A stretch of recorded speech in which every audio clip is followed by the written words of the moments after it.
My brother inherited the family company, then fired me in front of everyone, calling me dead weight.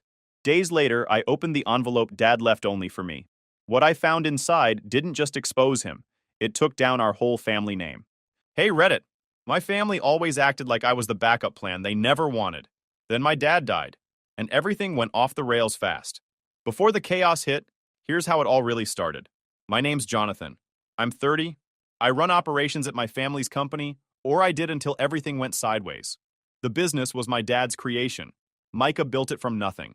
One truck, one contract, one stubborn streak the size of the whole county. Over the years, it turned into a local heavyweight. Not flashy, but real money, steady clients, long-term agreements, the kind of place where reputation mattered more than any billboard or website. I handled the part nobody saw. Logistics, scheduling, supply flow, field problems, vendor messes, anything that kept the place from catching fire. Every time someone screwed something up, I was the one who quietly fixed it before clients noticed. My brother Damien did the opposite. He was the face. Sales, charm, big handshakes, loud laughs. He could sell water to a drowning man and convince him he was getting a discount. Never mind that half of his big wins were me and a few sleepless nights holding everything together in the background. Camilla, our mother, acted like the business itself was a family heirloom that she personally polished every morning. She loved reminding people that her eldest son was the future of the company. She'd say it like she was announcing royalty. If she noticed how much damage Damien left behind, she ignored it. Easier that way.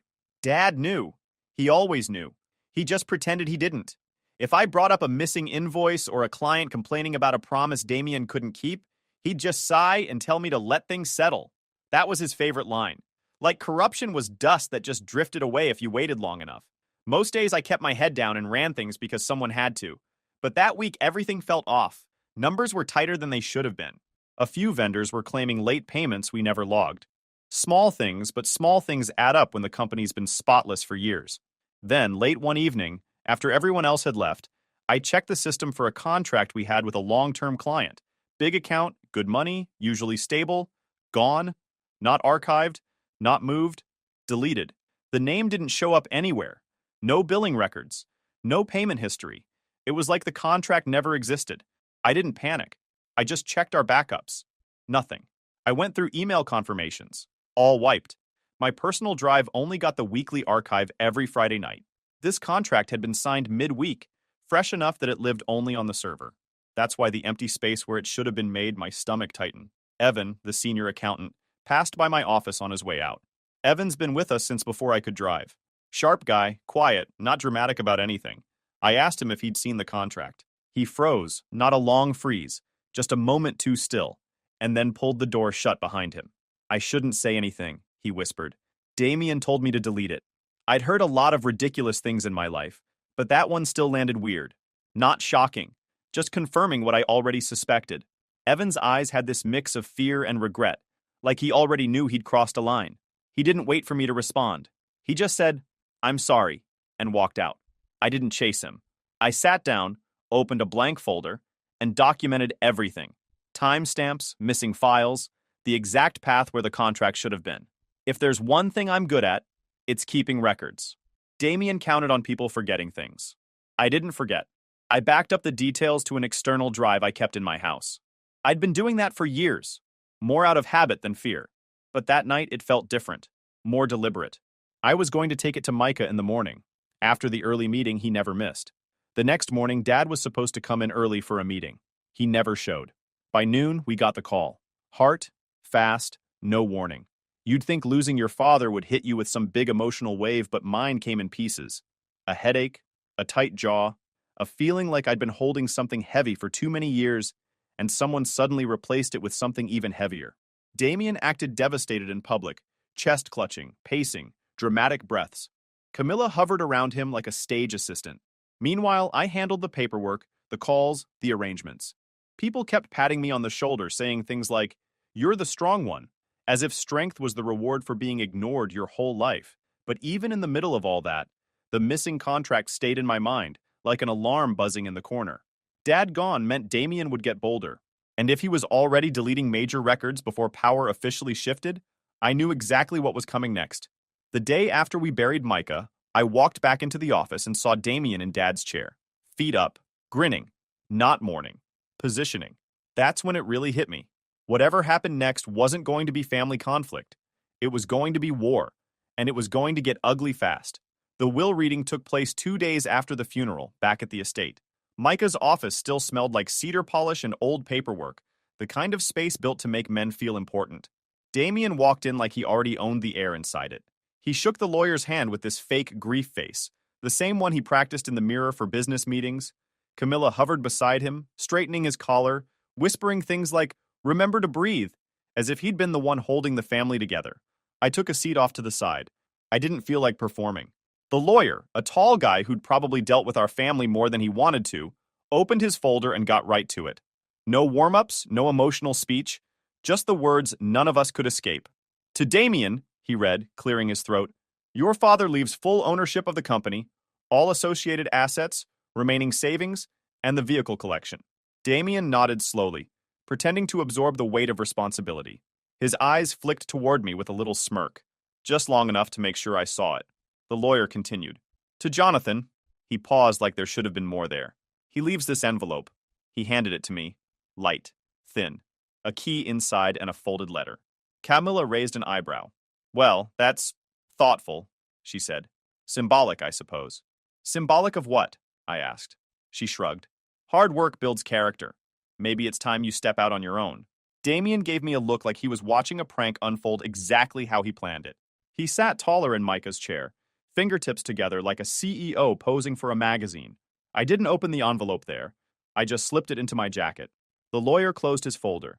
That concludes it. Camilla had arranged a separate gathering afterward. Less grief, more optics. She stood first. We should head to the reception. People are waiting for us. The community hall was crowded the way funerals always are. Food nobody eats, conversations nobody wants. People who barely knew Micah, suddenly reminiscing about how larger than life he was. Damien moved through the room like he was collecting votes. Camilla followed him, greeting everyone with the same sad smile. I stayed near the back, talking to a few of the older employees who were actually grieving. They asked if I was okay. I gave the standard response. Yeah, handling things. I didn't expect Camilla to suddenly turn toward me, but she did, loud enough to gather attention. You know, Jonathan, she said, it would be nice if you showed a little more appreciation today. A few conversations died out around us. Damien glanced over, but made no move to intervene. Appreciation for what? I asked. For everything your father built, she said. Damien understands the weight of responsibility. You just never really stepped up. People know that. Some clients nearby nodded politely, unsure what they were agreeing to. You're rewriting history in public now? I asked, raising an eyebrow. She ignored the jab. Jonathan never actually worked in leadership, she told a couple standing beside her. He helped with small tasks here and there, but Damien has always carried the real load. Micah wanted him leading the company for a reason. One of our long-term clients, a man I'd bailed out of countless logistics disasters, gave me a confused look. He knew exactly how much work I did, but Camilla wasn't done. Jealousy doesn't look good on you, she added. Especially today of all days. I kept my voice level. If I'm jealous, somebody better tell my face. It's been out of the loop. A couple people snorted before catching themselves. Damien shot them a warning glance. Camilla bristled. You're being disrespectful. No, I said. Just accurate. Her eyes narrowed like I'd slapped her. Damien finally stepped closer, pretending to mediate. Mom, leave it. He's processing everything slowly. That earned him the performance points he wanted.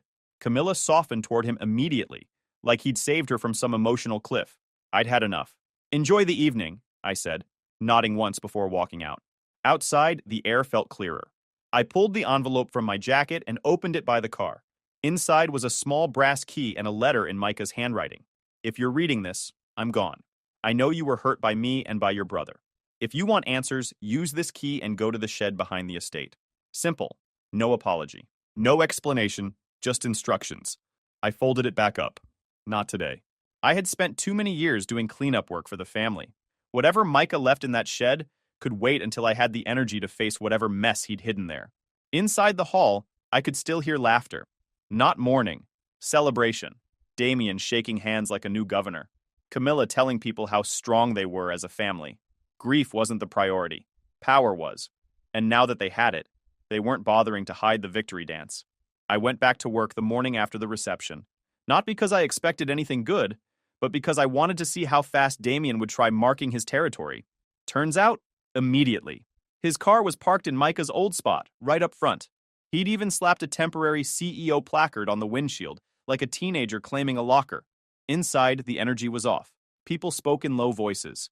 A couple employees avoided eye contact altogether. Damien had already sent out a company-wide email announcing a new era. He used phrases like performance overhaul, aggressive expansion, and unlocking hidden potential, which was corporate speak for prepare to suffer. A mandatory staff meeting was called for 9. I walked into the conference room a few minutes early and saw Lena already there. She'd been the operations manager for years. Sharp, no nonsense, and one of the few people who never treated me like background furniture. She gave me a small nod. He's already tearing up the workflow charts, she said quietly. And he hasn't even read them. Sounds about right, I said. When Damien strutted in, he waited until everyone was seated before clearing his throat like he was about to announce national policy. All right, he said, clapping once. We're changing how things run around here. We've been playing too small for too long. Dad meant well, but he held this company back with his old ideas. A few employees stiffened at that. Damien didn't notice or didn't care. We're trimming dead weight, he continued. Streamlining. Increasing revenue by pushing bigger deals, even if they stretch us thin. That's how modern companies grow. I could practically hear Lena grinding her teeth. Then he started taking shots at the staff. Not in a subtle way. Full insult mode. Some of you need to stop cruising, he said. Some of you have been protected because Jonathan liked keeping things comfortable. That ends now. People glanced at me. Damien wanted them to. He paced a bit, pretending to read notes he clearly didn't write. Jonathan is great with busy work, he said, but the company needs leadership, not maintenance. That was the warm-up. Then he went for the headline. So, moving forward, he said, Jonathan will no longer be part of operations. Or the company. He didn't even bother facing me when he said it. Camila, who had slipped into the room at some point, nodded approvingly, like she'd been waiting for this announcement all her life. You're firing me, I said. Not shocked, just clarifying. Damien finally turned toward me. It's not personal. You just slow things down. We need people who think bigger. You've been holding us back, and Dad knew it. A few employees looked uncomfortable. Lena looked like she wanted to flip the table. I stood, but stayed calm. You wouldn't know what holds a company together if someone taped a label to it. Damien smirked. There it is. The jealousy. Jealous, I said. Of what? Watching you panic every time a real problem shows up? You can't run 5 minutes of operations without calling someone else to fix your mistakes. Camila stepped forward. Jonathan, stop embarrassing yourself. I ignored her. Damien, you've played pretend long enough. The only reason the business survived half your decisions is because I stayed late fixing what you broke. That got a few hidden nods from the back. Damien's jaw tightened, but he forced a shrug. You're free to believe whatever makes you feel better, but you're done here. I grabbed my things without rushing. If he expected me to storm out, he'd be disappointed. I gave Lena a nod on the way toward the door. She whispered, This place is going to fall apart. Yeah, I said. And fast. I walked out to the parking lot. For a second, I thought that was the end of it, but Damien followed me. He waited until no one else was close before dropping the friendly act. Look, he said, lowering his voice. You need to move on. Don't make trouble. Don't dig into company stuff. Just let me run things. I leaned against my truck. You threaten me in a parking lot? That's a leadership strategy. He forced a smile. I'm saying this for your own good. If you start asking questions, things could end badly. For you. It was vague enough that he could deny it later, but clear enough that he wanted me scared. I wasn't. I opened my door. Go run your new era, Damien. Try not to delete anything important today. His smile cracked for a second. I drove home. The house was quiet, but my head wasn't. I took Micah's letter back out and read it again. The same simple lines. The same key. The same direction to the shed. This time it didn't feel symbolic. It felt intentional. And the anger I'd been keeping on a leash finally sat up and paid attention. I drove to the estate late, long after I knew Camila and Damien would be gone. The place looked different without Micah's truck in the driveway. Too polished. Too staged. Like the house itself was trying to pretend it hadn't lost the only person who anchored it to reality. I went straight to the shed behind the property. It sat near the tree line, half hidden by overgrown brush. The same shed Micah used for tools he never organized and projects he never finished. The door creaked when I pulled it open. Dust hung in the air, drifting through the beam of my flashlight. Nothing about the place looked important. Old workbenches, rusted saws, jars of screws that probably hadn't been touched in a decade. But the key in my pocket had weight to it. Micah didn't leave me much, but he left me that. At the back of the shed was a small metal box tucked under a tarp. Heavy, dented, locked. The key fit perfectly. The click echoed louder than it should have. Inside the box were stacks of folders, envelopes, and 3 worn journals, with Micah's handwriting all over them. Not sentimental journals. These were work logs, observations, things he didn't want on company servers. I took the top folder and opened it. Financial printouts from 6 years ago, then 5, then 3. Immediately, I saw fake vendor names, companies that didn't exist, addresses that led nowhere, invoices paid out for consulting, material transport, special services. All signed off by Damien. The more I read, the clearer it became. Damien hadn't just cut corners. He had been stealing, quietly, consistently, and confidently. Thousands here, tens of thousands there, spread across unrelated accounts so Micah's books always looked clean enough from a distance. Evan's face earlier made even more sense now. I flipped through another folder and stopped dead.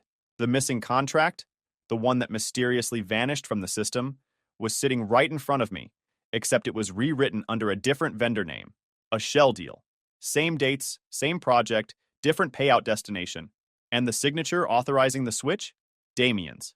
There it was. Proof that he wasn't just incompetent, he was deliberate. I opened one of Micah's journals next. His handwriting was rough, like he wrote during late nights when he couldn't sleep.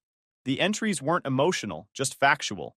Dates, incidents, concerns he never voiced. Damien altered payment schedule again. Vendor questioning numbers. Legal risk increasing.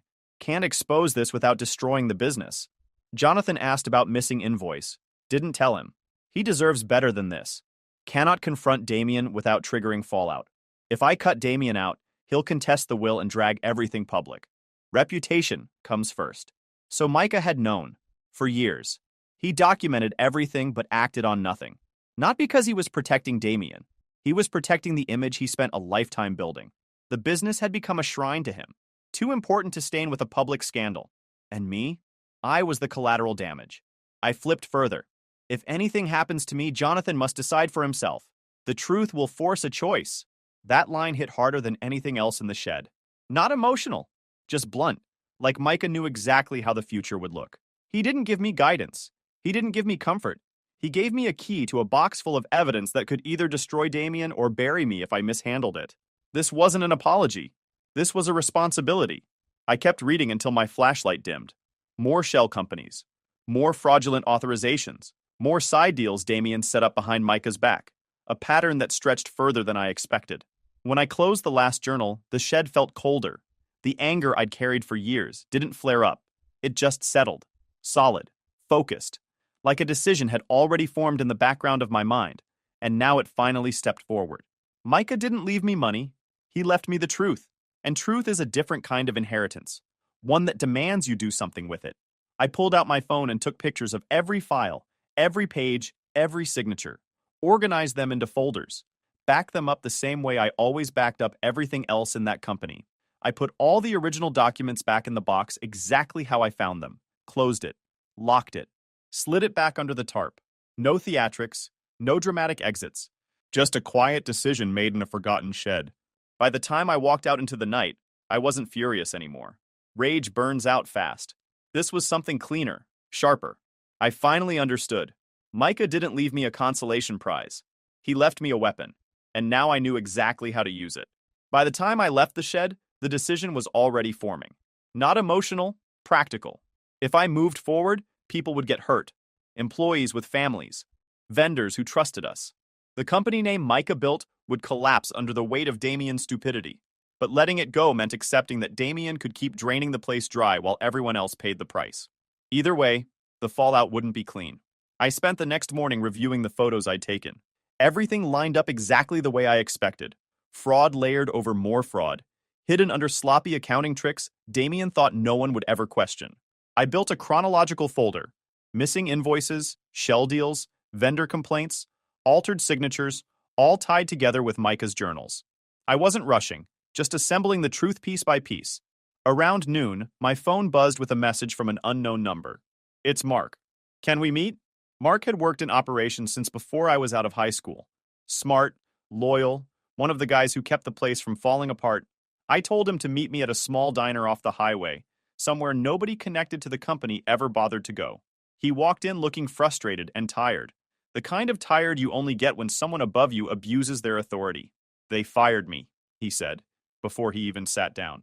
Damien pulled me into his office, said I wasn't a culture fit. I nodded. He's cleaning house. Mark shook his head. It wasn't that. I said something during the staff meeting after you left, about how operations ran because of you. He didn't like that. Figures. He reached into his jacket and slid a small envelope across the table. I think you'll want this. Damien made me adjust some of the records 6 months ago. I saved the originals.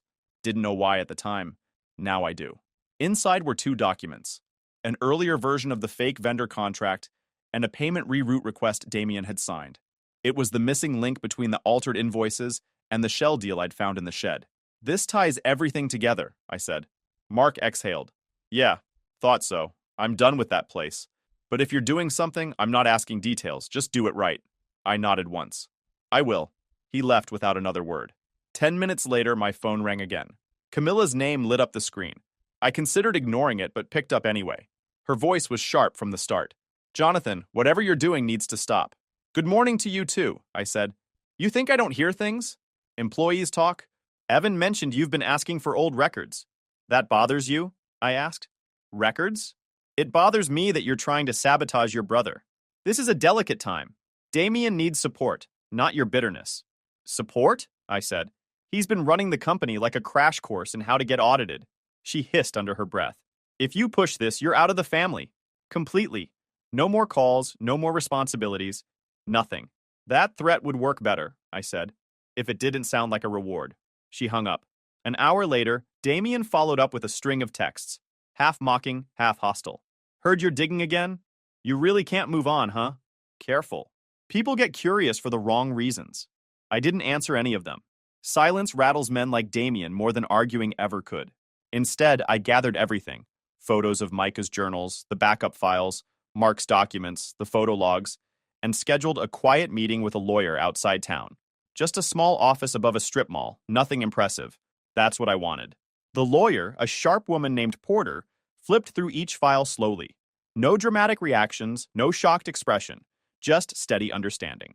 This is extensive, she finally said, and damning. If even half of this is accurate, the company's been committing fraud for years. All of it is accurate, I said. She nodded. Then you have enough to trigger multiple investigations. Financial crimes, contract violations, vendor fraud, possibly tax issues. Once this starts, it won't stop until everything is examined. I'm aware. She sat back. You're not doing this for personal gain. No. Good, she said. Because you won't get any. That's fine. Then I'll show you how to do this anonymously. We spent the next hour structuring the report, labeling evidence, redacting anything unnecessary. No emotional statements, no accusations. Just facts placed exactly where the division liked them. When I left her office, the report had already been submitted. By the next morning, Evan reached out. If you need documentation, he said quietly, I'm ready. He sounded calmer than I expected. Maybe he'd been waiting for someone to take action. Meanwhile, Lena texted me that she and a few others were quietly preparing exit routes for staff. People feel the shift, she wrote. The smart ones want out before the storm hits. She wasn't wrong. Damien was arrogant, not subtle. Anyone paying attention could feel the walls tightening. 48 hours later, the first notice arrived. An official request for information from the State Commercial Compliance Division. A standard form. Nothing dramatic on its own, but it carried weight.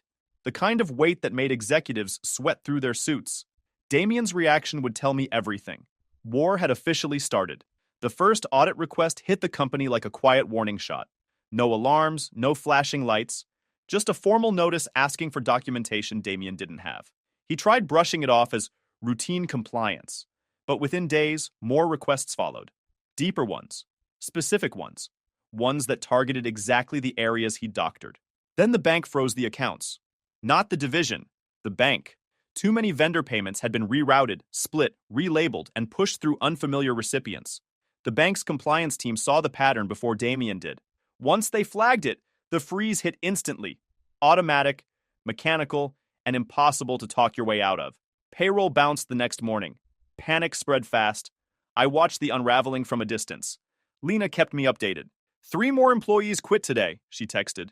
2 of them have been here longer than Damien's been pretending to work. Camilla, on the other hand, was completely unhinged. Word around town was she kept telling people the company was under attack by jealous competitors.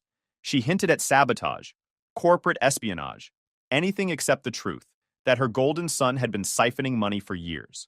Meanwhile, Damien spiraled. He sent out mass emails full of motivational cliches and vague warnings. He held impromptu meetings where he talked in circles about unity and loyalty. Employees stopped showing up for them. Some stopped showing up entirely.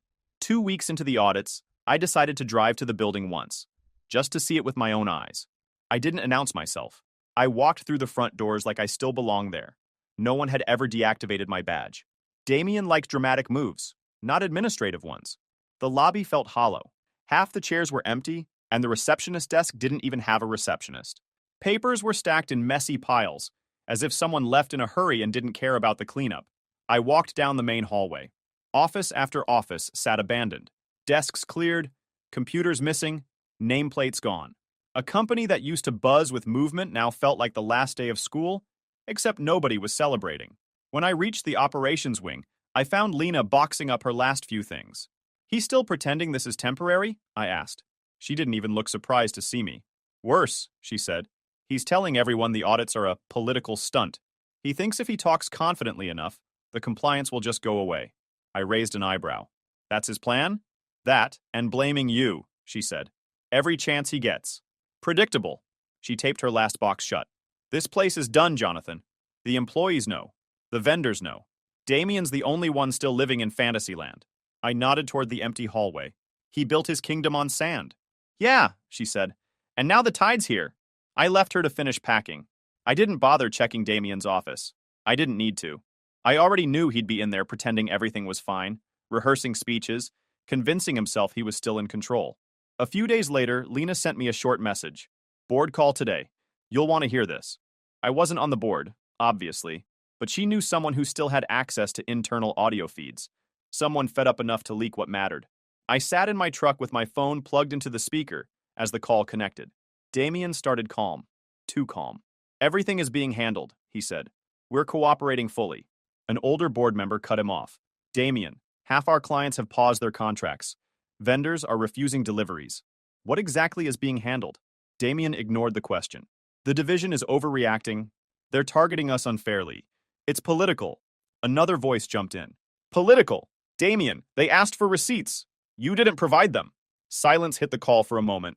Then Damien snapped. "We are being sabotaged," he shouted. "Someone is feeding them lies. Someone inside this company wants to see us fall." A board member asked, "And who would that be?" Damien didn't hesitate. "Jonathan." I leaned back in my seat. There it was, the meltdown. "He's bitter," Damien continued. "He's jealous. He's been trying to undermine me for years. He must have hacked something or planted something, because none of this makes sense unless he's behind it." One of the investors spoke coldly. "Damien, the altered records have your signature." "That's forged," Damien yelled. "Why don't any of you understand? I'm the only one fighting for this company while all of you sit there judging." "Lower your voice," someone said. Damien didn't. He kept ranting about traders, about compliance, about how everyone was turning on him. His voice cracked more than once. At one point, he slammed something. The sound echoed through the call. Then came the words that sealed his fate. "I don't care what the division wants. They can shut the whole place down for all I care. This company is nothing without me." The line went dead. Lena texted 30 seconds later. Board meetings were recorded for minutes. After Damien exploded, one of the board members forwarded the audio to the company's attorney. From there, it was only a matter of time before investigators heard it. I didn't smile. I didn't gloat. I just stared at the dashboard and let the reality settle. Damien had finally done what no audit, no lawsuit, no regulator could do. He proved he wasn't fit to run the company. Within the next 48 hours, the compliance escalated the case. They requested additional documents. They placed Damien under formal investigation. Vendors began terminating contracts. 2 clients announced they were pursuing legal action. I didn't answer any calls. Didn't respond to any messages. Silence was my only involvement now. The empire Micah built was collapsing in slow motion, but not because of me. Because Damien had pulled out every support beam himself. The house felt different when I pulled into the driveway. Lights on in every room, curtains pulled, cars parked crooked, like people ran inside without thinking. It reminded me of a storm shelter right before the tornado hits. Everyone panicked, everyone pretending they're safe. I didn't come to gloat. I came because Camilla left 4 voicemails in a row, each one sharper than the last. The final one said, "Get here now. We need to talk as a family." Family. Interesting choice of word. When I walked in, Camilla was already in the foyer, pacing like she'd worn a groove into the hardwood. Damien stood behind her, face red, jaw set, eyes wild. He looked nothing like the polished salesman he pretended to be. He looked cornered. The moment she saw me, Camilla pointed. "You did this!" she snapped. "You destroyed everything Micah built." I closed the door behind me. "Good evening to you too." "This isn't a joke!" she shouted, stepping closer. "Investigators are tearing apart this family. Vendors are suing. The board wants Damien removed.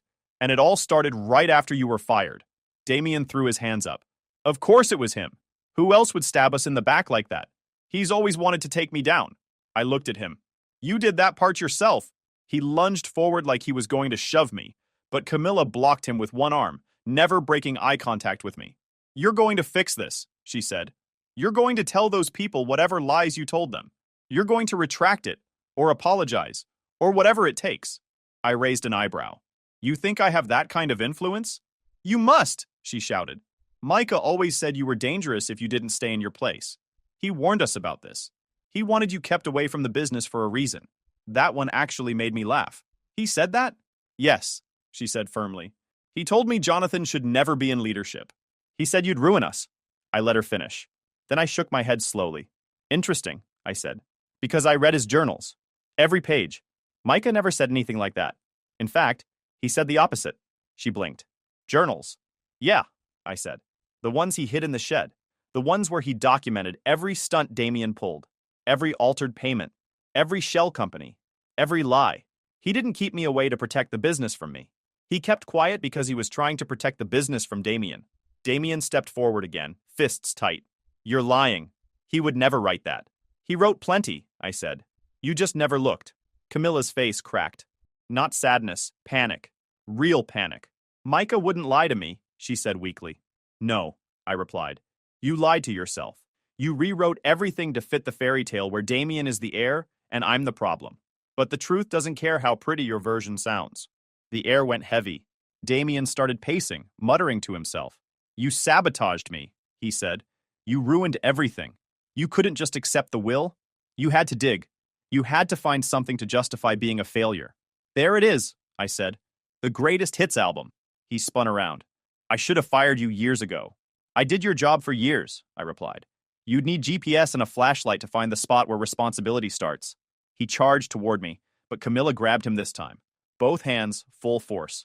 "Stop!" she screamed. "Stop it! He wants us to fall apart."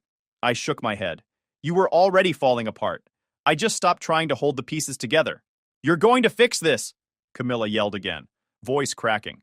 "You will fix this! You owe this family." "I owe nothing," I said. It wasn't loud.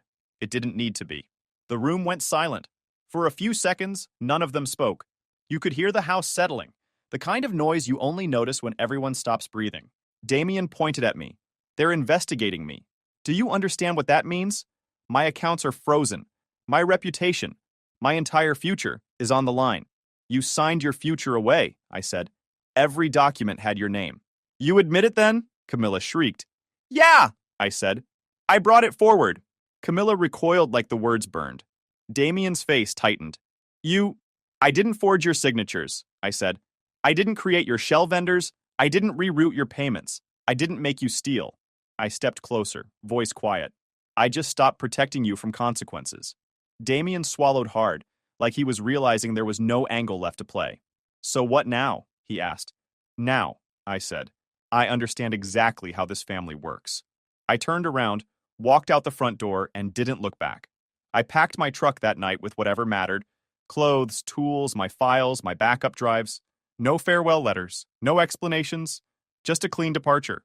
By sunrise, I was on the highway heading out of town. New place, new start, no Micah's shadow hovering over every decision I made. In the months that followed, Everything played out exactly the way the documents predicted. Damien never recovered.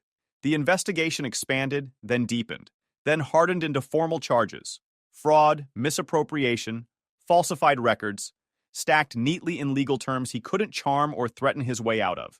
The investors he used to brag to wouldn't return his calls. The board removed him. Vendors blacklisted him. Friends disappeared as fast as the money he once funneled into his pockets. Camilla doubled down at first, swearing Damien was innocent, swearing the compliance were corrupt, swearing the whole town was conspiring against her family. Eventually, even she couldn't outrun the paperwork. She stopped showing her face in public.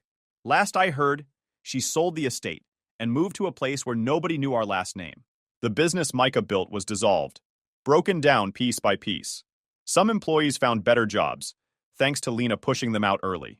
Evan testified quietly in exchange for immunity, and finally slept 8 hours a night for the first time in years. As for me, I didn't go back. Not to fix anything, not to tell my side, not to watch the rubble. I built something new somewhere else, on my own terms this time. Smaller than Micah's empire, maybe, but clean, stable, mine. People say time heals everything, but time only heals what you stop touching. I left that family behind, and with distance came clarity. Some legacies aren't meant to be inherited. Some empires are better off erased, and some endings are the only way anything real can begin. If you enjoyed this video, please hit that subscribe button. It really helps the channel and help us bring you more and better stories. Thanks.